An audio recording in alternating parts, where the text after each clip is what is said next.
Hello everyone, you are welcome to one sort of technical communication and कि अभी तक हमने फर्स्ट सेकेंड थर्ड एंड अभी जो है इस वीडियो में हम फोर्थ यूनिट कवर करने वाले हैं। तो देख सकते हैं फोर्थ यूनिट का पीपीटी बन चुका है बिल्कुल शानदार तरीके से। जिस तरह से हम आपको वीडियो प्रोवाइड कर रहे हैं, आप लोगों का फीडबैक तो नहीं आ रहा है उतना, लेकिन कोई नहीं। हमने जब कह दिया है तो I am uploading this video because कहीं ना कहीं मेरा भी हेल्प हो रहा है फिर से रिवीजन करने का। तो मैं यही कहता हूँ, देखिए वीडियो स्टार्ट करने से पहले यही कहूँगा कि देखो यूट्यूब पे आप जाओगे तो वन शॉट जो है टेक्निकल कम्युनिकेशन हो, साइबर सिक्योरिटी हो, पाइथन हो, जो भी मतलब ऐसे सब्जेक्ट हैं जो कि थ्योरेटिकल हैं, उसके एक एक घंटे के नोट्स पढ़े हैं, वन वन आवर्स एक एक मतलब अगर एक यूनिट देखोगे तो उसको डेढ़ डेढ़ घंटे का। तो अब बताओ, ये एक टेक्निकल कम्युनिकेशन, ये जो थ्योरेटिकल मतलब पोर्शन के सब्जेक्ट है, वो अगर उस पर आप इतना टाइम देने लगे 5 यूनिट पे, मतलब मान के चलो 5 घंटे और प्लस देने लगे, 5 घंटे देने से बेहतर है कि जितना मतलब कम ही वीडियो देखो, कम ही सेकंड का वीडियो देखो, लेकिन हाँ बिल्कुल जितना मैं कंटेंट दे रहा हूँ उस कंटेंट जैसे मैंने बोला था कि बिल्कुल एक थ्योरेटिकल सब्जेक्ट में मेन हमारा क्या होना चाहिए, फोकस कि हम पॉइंट वाइज लिख के। कोई जरूरी नहीं है कि आप पूरा पढ़ के जाओ, 1 घंटे का वीडियो, डेढ़ घंटे का वीडियो पढ़ो और याद कुछ ना रहे। तो मेरा मेन फोकस है कि आपको कम कंटेंट देना और यही कंटेंट देना कि जो आपके एग्जाम पॉइंट ऑफ व्यू से बहुत इंपॉर्टेंट हो। तो फिर से मैं बता देना चाहता हूँ, आपको मालूम ही होगा कि as I am in third year, मैंने अभी जस्ट एग्जाम दिया है, मुझे पता है कि क्या कितना कैसे लिखना है कि आप अच्छा स्कोर करोगे। तो चलिए, अभी तक हमने जो भी यूनिट कवर किया है, अगर आप चौथे यूनिट पे आ रहे हो तो आप जाके पीछे प्लेलिस्ट बन चुका है, उसमें प्लेलिस्ट में फोर्थ जो यूनिट है उसका देख सकते हो, मतलब third first second.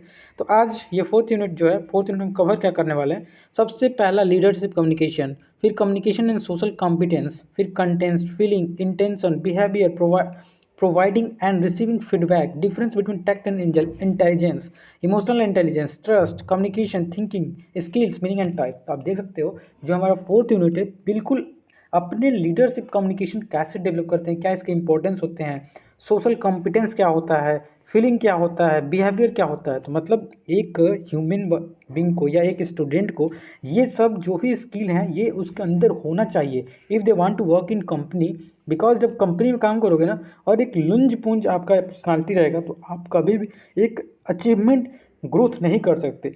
Achievement growth के लिए बहुत ही ज़रूरी है कि आपके अंदर लीडरशिप कम्युनिकेशन होना चाहिए, आपके अंदर एक अच्छा सोशल कॉम्पिटेंस होना चाहिए, इंटेलिजेंस होना चाहिए, इमोशनल इंटेलिजेंस। ये नहीं कि आपको कोई कुछ बोल दे तो आप तुरंत इमोशनली वीक हो जाओ। इमोशनली आपको मजबूत होना पड़ेगा, कुछ भी हो आप एकदम मजबूत हो, जो कर रहे हो सही कर रहे हो, कुछ भी हो, ठीक है। तो चलिए हम स्टार्ट करते हैं आज का यूनिट। सबसे पहले हम लीडरशिप कम्युनिकेशन देखते हैं। What is leadership communication. तो leadership communication refer to the exchange of information, idea, message between the leaders and the team stakeholder. देखो लीडर, यहाँ पे देखो एग्जाम्पल मैं फिगर समझा रहा है, ये देखो ये लीडर है, ठीक है।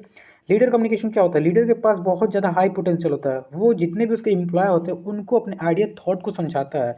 उसके अंदर लीडरशिप कम्युनिकेशन, लीडरशिप क्वालिटी होती है। तो वहीं पे लिखा हुआ है कि exchange the information, idea, message between leader and their team stakeholder effective, मतलब इफेक्टिव एंड इन्फ्लुएंसिंग मैनर। मतलब ऐसा भी नहीं होना चाहिए कि लीडर ऐसे बात करे कि आप बोर होने लगे, बिल्कुल ऐसे उसके अंदर स्किल होनी चाहिए आपको वो इन्फ्लुएंस कर सके।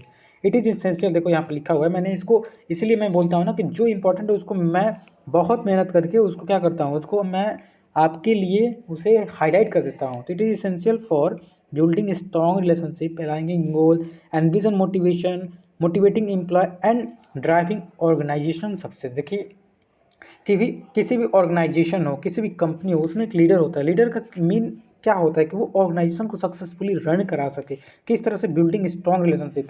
ये नहीं होना चाहिए कि एक मतलब लीडर है और उसके मतलब जो कोऑर्डिनेशन है, जो उसके बॉन्डिंग है उसके एम्प्लॉय से बहुत ही कमज़ोर हो। एक स्ट्रॉन्ग बॉन्डिंग होना चाहिए, एक स्ट्रॉन्ग रिलेशनशिप होना चाहिए। तो ये लीडरशिप कम्युनिकेशन में आता है। The leader need excellent listening skill to understand team members need perceptives, foresting trust, open communication. देखो लीडर का ये क्वालिटी होना चाहिए को बहुत ही आसान, मतलब बहुत ही श्रद्धा कह सकते हैं, बहुत ही ध्यान से सबको सुने जो भी उसके एम्प्लॉय हैं और उन पे ट्रस्ट करे, और ओपन टू ओपन कम्युनिकेशन। ये नहीं कि वो जो हमने अपवर्ड कम्युनिकेशन डाउनवर्ड कम्युनिकेशन बताया था उसमें ठीक है, अपवर्ड और डाउनवर्ड कन्वर्सेशन होना चाहिए, लेकिन ऐसा भी नहीं होना चाहिए कि जो आपका टीम लीडर है वो आपसे ओपन टू कम्युनिकेशन ना कर सके। ओपन कम्युनिकेशन बहुत ही जरूरी है, जब फ्रेंडली भी बात करे आपसे, तो एक लीडर की क्वालिटी होना चाहिए। यहाँ पे लिखा है what is the importance of communication leadership. तो communication is circular for inspiring positive change and empowering people toward, मतलब कॉमन गोल, जो भी गोल है उसके टुवार्ड जो है मतलब एक कम्युनिकेशन जब लीडरशिप का होता है ना, तो वो इंस्पायर करे आपको पॉजिटिवली कि आप उस काम में अपना पूरा क्षमता, अपना पूरा एनर्जी मतलब झोंक सको। It is essential for gaining trust, aligning effort, जो भी मैंने बताया था, फिर वही लिख रहा है, ये पॉइंट वाइज अब लिख रहा है। मतलब ये बहुत ज़रूरी होता है कि एक लीडरशिप अपने जो एम्प्लॉय हैं उनका ट्रस्ट गेन करे और जो प्रोसेस है कंपनी के उसमें काम कर सके। यहाँ पे लिख रहा है कि जो lack of effective communication can lead miss जो भी है इन्फॉर्मेशन, मतलब एक जो भी बैरियर आ रहा है ना, बैरियर के बीच में वो बहुत ही अच्छा इफेक्टिव कम्युनिकेशन से आपको जो आप मिसअंडरस्टैंडिंग समझ रहे हो या आपको कुछ समझ में नहीं आ रहा, तो लीडर का वो काम होता है कि मतलब यही इंपॉर्टेंस होता है कि जब वो बात करता है आपसे ना, आप इन्फ्लुएंस हो जाओगे। Leaders motivate and engage their team ensuring everyone committed and focus, मतलब एवरीवन जो भी गोल मिला है उसके प्रति पूरा कमिटेड हो, पूरा फोकस्ड हो। ये हमारा लीडर का एक इंपॉर्टेंस होता है कम्युनिकेशन स्किल में। It facilitate problem solving, decision making and providing clear and timely, मतलब यही लिखा है कि problem solving, decision making and providing clear and timely होना चाहिए हमारा मतलब लीडरशिप कम्युनिकेशन में। उसके बाद आता है कि essential communication skill for leader, essential जो भी इसेंशियल कम्युनिकेशन स्किल क्या होना चाहिए एक लीडर बनने के लिए। अडैप्टिव योर कम्युनिकेशन स्टाइल, यहाँ पे लिख रहा है ना, ability to adopt your communication style, मतलब एक कम्युनिकेशन स्टाइल ही आपको डिफरेंट बनाती है। बोलते हैं first impression is your last impression, if your first impression, if your look is very matter in communication as a leader, मतलब लीडर की तरफ आपको दिखना भी बहुत ही इंपॉर्टेंट है। अदरवाइज आप सोचो अगर लीडर की तरफ नहीं दिखोगे, आपके अंदर वो क्वालिटी नहीं, तो आपको कौन सुनेगा। एक्टिव लिसनिंग होना चाहिए, ट्रांसपेरेंसी होनी चाहिए, क्लैरिटी होनी चाहिए, ability to open talk and ended question जो मैंने बताया था, open body language, receiving and implementing feedback. ऐसा भी नहीं कि लीडर केवल अपनी बात बोल रहा है, आपकी बात सुन ही नहीं रहा है, तो ऐसा लीडरशिप क्वालिटी नहीं होता। लीडरशिप में आपकी बात को वो कह भी रहा है और आपका फीडबैक ले रहा है, जो उसने समझाया आपको कैसा लगा। आप देखते होंगे बड़े बड़े कंपनियां जरूर आपसे फीडबैक लेती हैं, जैसे आप जियो में कॉल करोगे तो फीडबैक मांगते हैं ना, तो ऐसे ही बड़ी बड़ी कंपनियां जो भी जियो, एयरटेल, व्हाटएवर, मतलब किसी भी, मैं कोई यहाँ पे जो मैंने कम्युनिकेशन स्किल के जो कंपनी है, मतलब जो भी हैं, ये इनके बारे में नहीं बात कर रहा, कोई भी बड़ी कंपनी है, जब उसमें जाओगे आप, जब लीडर आपसे बात करेंगे या कोई भी आप सेमिनार, कोई भी कॉन्फ्रेंस करोगे, तो आपसे टीचर, जब एक कॉन्फ्रेंस होने के बाद ना, टीचर आपसे लास्ट फीडबैक लेते हैं। फीडबैक इसलिए लेते हैं कि उनमें क्या कमी है, उन्हें क्या अच्छाई है, आपसे पता चले और आगे वो अपने कंपनी में, अपने टीम में इम्प्रूव कर सकें। सो नाउ हम पढ़ेंगे कम्युनिकेशन एंड सोशल कॉम्पिटेंस क्या होता है। देखिए बहुत इंपॉर्टेंट है और हमेशा आता है एग्जाम में। Social competence involve effectively handling social interaction, forming and maintaining relationship, responding adaptive society, मतलब सोसाइटी में ना सोशल इंटरेक्शन जो फॉर्मिंग है, मेंटेन करके रिलेशनशिप को बनाए रखना, सोशल कॉम्पिटेंस। सोसाइटी में एक कॉम्पिटेंस मतलब कॉन्फिडेंस, मतलब कंपटीशन कह सकते हो, उस तरह से ना हो, मतलब एक मतलब सोशल इंटरेक्शन बहुत ही अच्छे से हो, फॉर्मिंग मेंटेनिंग रिलेशनशिप को बना के रखने के लिए। सोशल कॉम्पिटेंस जो होता है, इसके कुछ क्या रिजल्ट होते हैं। सबसे पहले कोग्निटिव एबिलिटी होता है, emotional process, behaviour skill, social awareness, personal and cultural value. देखो मैं कंटेंट को छोटा बनाने के लिए मैं सब चीज़ पॉइंट वाइज देता हूँ। अब मेरा ये कहना है, मैं बार बार कहता हूँ कि जो आपको कोग्निटिव एबिलिटी दिया, मतलब आपके अंदर एक एबिलिटी होना चाहिए कि जो आप कोग्निटिव हो, मतलब हमेशा कुछ अच्छे मतलब इन फील्ड में सोचने समझने की, उसके बाद कुछ आइडिया, मतलब कुछ भी जो मतलब एट स्पॉन्ड तुम रिस्पॉन्ड ना करो। इमोशनल प्रोसेस होना चाहिए, फिर से बिहेवियर स्किल। तो इसके बीच में थोड़ा थोड़ा लाइन, एक एक लाइन लिखो, लेकिन दो दो लाइन लिखो, इसके अंदर क्या है कोग्निटिव एबिलिटी, क्या है बिहेवियर स्किल, सोशल अवेयरनेस क्या है। अब मैं तुमको सोशल अवेयरनेस समझाऊँ यार, तुम थर्ड सेमेस्टर में आ गए, तुमने ट्वेल्थ पढ़ा, ट्वेल्थ के बाद हो सकता है आप जेई मेंस की प्रिपरेशन किए होगे, आपको अब इमोशनल अवेयरनेस मैं समझाने लगूँ तो वीडियो का लेंथ बढ़ेगा, और इतना अगर मैं समझाने लगूँ तो तुम एक मतलब क्या कह सकता हूँ, तुम एक क्या बोलते हैं, सहारा बन जाओगे। सहारा की जरूरत नहीं, अब तुम अपने दिमाग को खोलो। बस आपको एक मतलब एज ए वन शॉट, आपको एक बस ज़रूरत है क्या, डूबती नाव को सहारा देने का। इन द सेंस आप इतना समझदार हो चुके हो कि कहते हैं ना, समझदार को इशारा की काफ़ी होती है, तो इतना मैं बस आपको एक आइडिया दे दे रहा हूँ कि सोशल अवेयरनेस मैंने पॉइंट दिया। जो भी मैं वीडियो बनाता हूँ उसमें मेनली हमारा जो होता है पॉइंट वाइज होता है। अब पॉइंट वाइज दे रहा हूँ तो पॉइंट वाइज के अंदर बस इतना ही लिख के मत आ जाओ। अब मालूम है कि तुम 5 में दे रहा हूँ, तुम 5 याद नहीं करोगे। अगर तुम 3 भी याद करो ना, तीनों के बारे में जरूर लिख के आओ। ऑब्वियसली जितना सोच रहे हो उससे अधिक स्कोर करके आओगे, बिलीव मी। लेकिन हाँ, जितना मैं कह रहा हूँ उतना करना पड़ेगा। Social competence vary by development stage, specific social situation and cultural मतलब एक्सपेक्टेशन। सोशल कॉम्पिटेंस जो होता है ना, वो वैरी करता है specific situation, social and cultural expectation. तो ज़रूर, जैसे मैं कह रहा हूँ, मुझे आशा है कि आप ऐसे काम करेंगे and whatever the number you want to score obviously you will score. Okay, factor affecting social competence. Social competence जैसे देखो यहाँ पे मैंने थोड़ा कंटेंट आपको दे दिया है, जो भी है जैसे कंटेंट क्या होता है, फीलिंग क्या होता है, इंटेंशन क्या होता है, बिहेवियर क्या होता है, इसके बारे में दे दिया है, तो ये जरूर पढ़ लेना। अगर मैं नहीं भी दे रहा हूँ ना, तो ये आपका एक कर्तव्य है, इट्स योर रिस्पॉन्सिबिलिटी कि उसके बारे में जानकारी लो। जो भी मैंने ऊपर दिया है इमोशनल, जैसे मैंने ये केवल लिख दिया, आपको दे दिया है कि कोग्निटिव एबिलिटी क्या होता है। अगर आपको नहीं मालूम, थोड़ा सर्च करो यार, थोड़ा सा सर्च करोगे तो आपका भी जो मतलब कैपेसिटी है ना सर्च करने की, नॉलेज गेन करने की गूगल से, ये भी बढ़ेगी। सब चीज़ बताना इट्स नॉट अ गुड, एक तुम मतलब लिव इट। तो कंटेंट क्या होता है, social confidence is influence by the specific social environment and situation. अभी हमने बताया for instance individual makes be different level of confidence depending on whether they are formal और इनफॉर्मल सेटिंग। जो formal है, इनफॉर्मल है, ये भी मैटर करता है आपके सोशल कॉम्पिटेंस में। फिर से feeling, emotional regulation, awareness, impact social competence. Social competence अभी हमने बताया कि आपका फीलिंग, आपका इमोशनल रेगुलेशन बहुत ही इफेक्ट करता है। इंटेंशन आपका क्या है, मतलब यही है ना कि understanding alignment with other intentionally play की रोल इन सोशल कॉम्पिटेंस।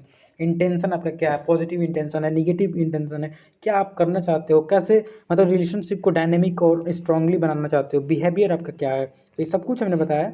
आप एक बार जरूर इसे पीडीएफ को पढ़ लेना। यहाँ पे लिखा है appropriate and adaptive behaviour in social interaction are crucial demonstrating respective supportive. देखो हर एक चीज़ को इतना अच्छे से हमने आपको डिस्क्राइब किया है पीपीटी में, और जैसे मैं बता रहा हूँ वैसे ज़रूर करना, ठीक है। तो ये सब पढ़ लेना, ऐसा नहीं है कि आपको ये थियोरेटिकल पढ़ोगे तो नहीं समझ में आएगा। जहाँ तक बात रही आपके जो कोर सब्जेक्ट हैं बीएसएस, सीएमएफटी, जो भी ईएमआई है, उसमें हम कोशिश करते हैं कि आपको मतलब जितना अच्छे से अच्छे हम आपको कंटेंट दे सकें, मतलब समझा सकें। इसमें कंटेंट में हम फोकस करते हैं कि जितना आपको कंटेंट दें आप पढ़ लो और उतना लिख लो, लेकिन उसमें दोनों हमारा काम होता है, कंटेंट भी देना और आपको समझाना भी। चलो आगे हम पढ़ते हैं कि जो प्रैक्टिकल टिप फॉर फीडबैक, मतलब इफेक्टिव फीडबैक क्या होता है। तो receiving feedback with open growth. अभी हमने बोला ना कि जो भी मतलब कॉन्फ्रेंस होता है या जो भी मीटिंग होता है, जो भी सेमिनार होता है, उसके लास्ट में फीडबैक बहुत ही इंपॉर्टेंट रोल प्ले करता है। तो ओपन फीडबैक होना चाहिए, मतलब जब फीडबैक नहीं मिलेगा, यहाँ पे लिख रहा है ना कि embrace feedback as growth opportunity. अगर आपके मतलब खराब फीडबैक आ रहा है तो आप अपने पे सुधार करो, और ग्रोथ मतलब वो ग्रोथ के लिए आपको अपॉर्चुनिटी को अवसर देगा। एक्टिव लिसनिंग, मैनेजिंग, सब कुछ हमने बताया कि seeking clarification, understanding different view of point. तो अगर आपका फीडबैक पॉजिटिव भी आ रहा है तो आपको खुश होना, निगेटिव भी आ रहा है तो आपको मतलब खुश होना। यही लिखा है कि देखो यहाँ पे लिखा है जो मैंने बताया, creating feedback positive environment, foster culture continuous feedback and improvement encouraging. जैसे आपको एक पॉजिटिव फीडबैक मिलेगा तो आपका इंकरेज बढ़ेगा, जैसे कि प्रोवाइडिंग ट्रेनिंग मतलब इन्हेंसमेंट अक्रॉस द ऑर्गेनाइजेशन। जैसे जैसे आपको पॉजिटिव फीडबैक बनेगा, आपको और कुछ करने की मतलब आपके अंदर एक क्षमता एक डेवलप होगी। लेकिन निगेटिव फीडबैक यहाँ पे लिख रहे हैं ना कि निगेटिव फीडबैक अगर मिलेगा तो आपको मतलब डिसहोप नहीं होना है, आपको और उस पर काम करना है, फोकस्ड ऑन ग्रोथ ओरिएंटेशन, मतलब ग्रोथ पे अपने फोकस करना है। ये नहीं कि आपको अगर कोई निगेटिव फीडबैक दे तो आप शांत हो जाओ। तो यही फीडबैक होता है, जैसे हमने फिगर में बताया। देखिए फीडबैक, उसके बाद इंपॉर्टेंस ऑफ फीडबैक क्या होता है। आपके फीडबैक जब मिलता है तो क्लैरिटी, फीडबैक में आप अगर किसी को फीडबैक दे भी रहे हो ना तो उस फीडबैक में क्लैरिटी होना चाहिए, मतलब ऐसा नहीं होना चाहिए कि उसको फंसा दो, मतलब पूरा क्लियरली फीडबैक दो जो भी दे रहे हो। Improvement, motivation, engagement, problem solving, relation building, conflict, जो भी है रिसोल्यूशन, इस टाइप के आपके फीडबैक होने चाहिए। ये नहीं कि आप फीडबैक ऐसा दे रहे हो कि उसको समझ ही नहीं आ रहा है और बीच में उसे फंसा दे रहे हो, राइट। अब आगे हम आते हैं की principle of providing constructive feedback. वही मैंने फीडबैक की कंस्ट्रक्टिव फीडबैक देने का प्रिंसिपल्स क्या होता है। बी स्पेसिफिक, जो भी आप बता रहे हो बिल्कुल उस पर सटीक रहो।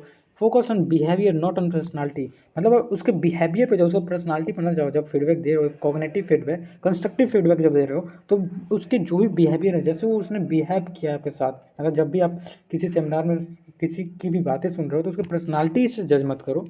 मेंटेन प्राइवेसी, मेंटेन करना बहुत इंपॉर्टेंट होता है। Be sensitive, be solution oriented and be consistent. ये जो है आप ये मत भूलना, जो भी हमने बोला है ये क्वेश्चन आता है 7 नंबर में, तो जितना मैं ये दोहराऊँ ना ये जरूर याद करके जाओ। मतलब इतना मैं कंटेंट दे रहा हूँ कि इससे रटना पड़ेगा और उसे अपने कॉपी पे लिखो और एग्जाम में जाओ बिल्कुल ये हेडिंग को मोटे अक्षर में लिखो और उसके अंदर इससे रिलेटेड कुछ भी लिखो, वो मैटर नहीं करता। मैटर करता है कि be specific, focus on behaviour, maintain privacy, be sensitive, be solution oriented, be consistent. ये इंपॉर्टेंट है, टीचर ये देखने वाला है, ठीक है।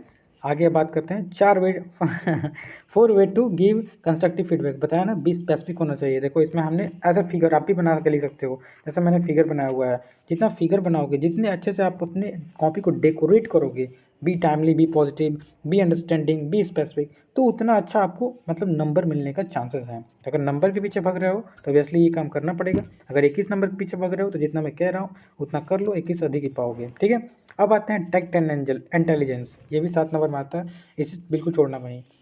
अब टेक्ट क्या होता है, definition, the ability to communicate और act a sensitive and effective manner, if मतलब यहाँ पे लिखा है स्पेशली डेडिकेटेड सिचुएशन।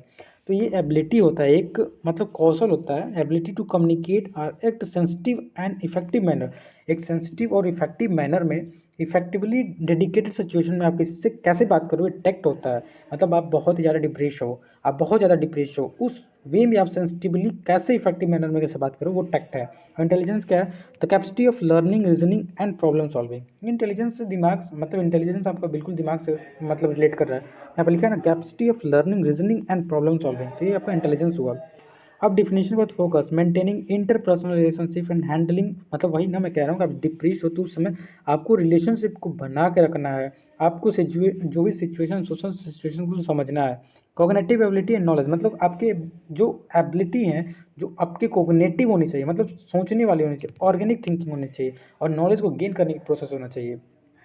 एप्लीकेशन क्या होता है, primarily use in social interaction and communication. Social interaction, जब आप किसी से बात कर रहे हो तो आपका टैक्ट बहुत बढ़िया होना चाहिए, आप किसी भी सिचुएशन में हो आपको बहुत ही अच्छे से बात करना चाहिए, तो ये आपका टैक्ट हुआ। Primarily use in social interaction. Apply, अब इसका अगर इंटेलिजेंस की बात करें, अप्लाइड इन प्रॉब्लम सॉल्विंग, मतलब ये प्रॉब्लम सॉल्विंग कॉम्प्लेक्स कॉन्सेप्ट को कैसे इंटेलिजेंसली सॉल्व करना है, ये आपके इंटेलिजेंस में आता है। इंटेलिजेंस और जो टैक्ट है वो बिल्कुल डिफरेंट है, थोड़ा भी इनमें मतलब हम कह सकते हैं कि मतलब कोऑर्डिनेशन नहीं है, ये अलग है, ये अलग है, तो इसको समझना पड़ेगा। ठीक है, उसके बाद गोल क्या है, वही to navigate sensitive situation smoothly and maintain your positive relationship. भैया अगर आप मान लो डिफरेंस और किसी से अच्छे से बात नहीं करो तो आपका जो रिलेशनशिप है ना वो पॉजिटिवली नहीं हो पाएगा, वो निगेटिवली जाएगा। अब अगर इंटेलिजेंस की बात करें तो इसमें गोल क्या होना चाहिए, to understand analyse and problem को कैसे सॉल्व करें, इफेक्टिवली कैसे करें, शॉर्ट टाइम में कैसे करें, तो ये आपका इंटेलिजेंस में आएगा। स्किल क्या होता है, social skill and emotional intelligence होना चाहिए, cognitive skill, intellectual ability. Impact की बात करें, सोशल मतलब इसमें हारमोनी बनाना है, आपको प्रिवेंट करना है कॉन्फ्लिक्ट, किसी से झगड़ा नहीं करना है। अगर हम इंटेलिजेंस की बात करें तो इंटेलिजेंस में क्या लिखा है, contribute problem solving and decision making. इसमें हर मिला के चारों तरफ से प्रॉब्लम को सॉल्व करना, कैसे इफेक्टिवली करना, यहाँ पे इंटेलिजेंस में आता है। Development through the experience, empathy and practice social condition. जब तक आप सोसाइटी में बात नहीं करोगे तब तक आपके टैक्ट मतलब सुधर नहीं सकते, कैसे सोसाइटी से इंटरेक्ट करना है, या आप जब बात करोगे लोगों से तब आपको पता चलेगा। ये डेवलप थ्रू सॉरी ये develop through education and learning. जब तक आप प्रैक्टिस नहीं करोगे, जब तक आप एजुकेशन में ज़्यादा से ज़्यादा नॉलेज गेन नहीं करोगे तब तक आपका इंटेलिजेंस नहीं बढ़ेगा। एग्जाम्पल क्या है, डिप्लोमेटिक कम्युनिकेशन। जो डिप्लोमेटिक कम्युनिकेशन है इसमें बहुत ही अच्छे से आपके टैक्ट को यूज करना है। इसमें solving mathematical problem and understanding abstract concept को बहुत ही समझना, प्रॉब्लम सॉल्व करना मैथमेटिकल, ये इंटेलिजेंस में आता है। तभी हमने सभी कुछ आपको बताया। आगे हम पढ़ते हैं इमोशनल इंटेलिजेंस क्या होता है। Emotional intelligence is also known as emotional quotation, refer the ability to recognise, understand, manage and effectively use one's own emotion and emotion of the other way. मतलब ये नहीं इंटरपर्सनल एंड सोशल सिचुएशन। मतलब देखो यहाँ पे emotional intelligence ये बता रहा है किसी भी सिचुएशन में, other various situation, interpersonal and social situation को समझ के आपको अपने संतुलन मतलब वही अपने बैलेंस को बनाए रखना, वो इमोशनल इंटेलिजेंस में आ रहा है। मतलब आप डिप्रेस हो, आपको किसी से झगड़ा हो गया तो डायरेक्टली मतलब किसी से आपका मतलब नहीं बन रहा है, कुछ बिगड़ मतलब जैसे suppose if anything issue have happened, then directly आपको जाके उसको कुछ कह नहीं देना। इमोशनली आपको बहुत ज़्यादा स्ट्रांग होना है। इमोशनली इंटेलिजेंस यहाँ पे लिख रहा है ना, it involve empathy, self awareness होना चाहिए, सेल्फ रेगुलेशन, सेल्फ कंट्रोल होना चाहिए। ये नहीं कि तुरंत जाके टिट फाट टैट जैसा का तैसा ऐसा मत कर दो, तुरंत मतलब जवाब मत दो, न्यूटन के थर्ड लॉ ना बनो, थोड़ा सा इमोशनली इंटेलिजेंस बनो। कुछ भी हो रहा है थोड़ा सा अपने अंदर पैसेंस रखो। तो यहाँ पे लिखा हुआ है कि इमोशनली इंटेलिजेंस क्या होता है। इमोशनली इंटेलिजेंस में आपको क्या क्या होना चाहिए, यहाँ पे बिल्कुल हमने फिगर से बताया, आप फिगर से बनाओगे तो और अच्छा रहेगा। Motivation, social skill, empathy, self awareness और सेल्फ रेगुलेशन, ये 4 से 5 चीज़ आपके अंदर होनी चाहिए if you want to be become and social emotionally intelligence. तो नाउ आगे हम बात करें तो आगे जो है जो significance of emotional intelligence building trust through communication. पहला हमने एम्पैथी बताया, एम्पैथी के बारे में आप पढ़ लेना कि जो एम्पैथी होता है कि लोगों को when people understand they more likely trust connect with you. जैसे किसी से भी आप अच्छे से बात करोगे ना, जब आप पे ट्रस्ट होगा तो वो आपसे ज़्यादा से ज़्यादा बात शेयर करना चाहेंगे। तो आपके अंदर एम्पैथी, आपके अंदर साहस होनी चाहिए। इफेक्टिव लिसनिंग, ऐसा नहीं कि आप किसी को सुनो नहीं अपना बकते जाओ, तो ये भी अच्छा नहीं है ना। इफेक्टिव लिसनिंग आप लिखो ना, इमोशनल इंटेलिजेंस इंडिविजुअल, मतलब अगर इमोशनली इंटेलिजेंस बनना है तो लोगों को सुनो। ये नहीं कि लोग जो भी बोल रहे हैं वर्बल इमोशनल जो भी, मतलब in any way you need to listen them. लिसना मतलब सुनना बहुत इंपॉर्टेंट है टू फर्स्ट ट्रस्ट, एक ट्रस्ट बिल्ड करने के लिए। उसके बाद कॉन्फ्लिक्ट रेजोल्यूशन, जो भी कॉन्फ्लिक्ट हो रहा है ना, जो इमोशनल इंटेलिजेंस है, अगर आप अच्छे से इमोशनली इंटेलिजेंस अपने आप अंदर डेवलप कर लेते हो, कॉन्फ्लिक्ट जो होगा ना, जो विद्रोह आपके अगर किसी से झगड़ा हुआ तो विद्रोह को आप क्या कर सकते हो, कंट्रोल कर सकते हो। आपके अंदर सेल्फ रेगुलेशन होना चाहिए, ऑथेंटिसिटी होना चाहिए। ये नहीं कि आप कुछ भी बोल रहे हो, कुछ भी बक रहे हो, ऐसा नहीं, बिल्कुल ऑथेंटिक बातें बोलनी है। बिल्डिंग रैपोर्ट, फिर अडॉप्टेबिलिटी होनी चाहिए, रीसाइलेंस होना चाहिए, सब कुछ हमने दिया है। एक बार इसे पढ़ लेना, ठीक है। आगे हम बात करते हैं कि जो आपका स्ट्रेटेजिक, जो strategy and practice individual can use to enhance their emotional intelligence. Emotional intelligence को इंक्रीज करने के लिए, इन्हेंस करने के लिए आपको क्या क्या जो पैरामीटर है उस पर वर्क करना चाहिए। सबसे पहले सेल्फ अवेयरनेस, अपने आप को जितना तुम अवेयर कर सको बाई प्रैक्टिस। बाई प्रैक्टिस आप लिखा है ना, सेल्फ जो रिफ्लेक्शन है, regularly reflect on your emotional trigger, मतलब अपने आप को जितना डिफरेंट डिफरेंट सिचुएशन आ रहा है उसमें अपने आप को अवेयर करो। ये नहीं कि आप तुरंत रिएक्ट करो, रिएक्ट करना is not a good thing. You need to improve your self. Keep journal, write down throw, मतलब जर्नलिंग करो अपने बारे में जो भी आप समझ रहे हो, रोज़ के रोज़ डायरी मेंटेन करो। मतलब if you want to aware your self तो you can do this kind of thing. मतलब सी फीडबैक जो भी यहाँ पे लिखा है, फ्रेंड से बात करो, जितना भी ट्रस्ट वर्दी है, अपने आप को मतलब पर्सपेक्टिव, अपने आप को कम्युनिकेशन स्टाइल को सुधारो, जितने अपने आप में इंप्रूवमेंट ला सकते हो वो लाओ। तो ये कम मतलब सोशल अवेयरनेस में आता है। अपने आप को सेल्फ अवेयर, मतलब सेल्फ अवेयर कैसे कर सकते हो, इट्स नॉट नीड कि आप किसी से हर चीज़ पूछो, अपने आप से भी कुछ डिसीजन लेने का या जो भी है सेल्फ अवेयर करने का भी मतलब एक क्वालिटी डेवलप करो। उसके बाद सेल्फ रेगुलेशन, सेल्फ रेगुलेशन क्या लिखा है, प्रैक्टिस माइंडफुल, मतलब प्रैक्टिस माइंडफुलनेस, अपने माइंड को मतलब प्रैक्टिस करो। डीप ब्रीदिंग, जब भी आप थोड़ा सा डिप्रेस हो, एक डीप ब्रीदिंग, बहुत लंबी लंबे सांस लो। यहाँ पे लिखा है ना, you feel calm and cool, मतलब जब ऐसी चीज़ें करना आप सीख जाओगे, मतलब जैसे चैलेंजिंग सिचुएशन को चैलेंज करना सीखो। आइडेंटिफाई ट्रिगर, मतलब यही लिखा है ना, रिकॉग्नाइजेशन व्हाट द सिचुएशन और बिहेवियर ट्रिगर, मतलब आपको कौन सा चीज़ है जो आपको बार बार ट्रिगर कर रही है, मतलब आपको परेशान कर रही है, उसे स्ट्रांगली, उसे क्या करो, स्ट्रांगली मैनेज करने का एक मतलब एबिलिटी डेवलप करो। डेवलप कॉपिंग स्ट्रेटजी, कोपिंग मतलब कॉपी नहीं, कॉपिंग मतलब सहन करने की क्षमता अपने अंदर डेवलप कर लो। Learn healthy way to cope with stress, frustration, anger, such as exercise, relax. इसके लिए एक्सरसाइज कर सकते हो।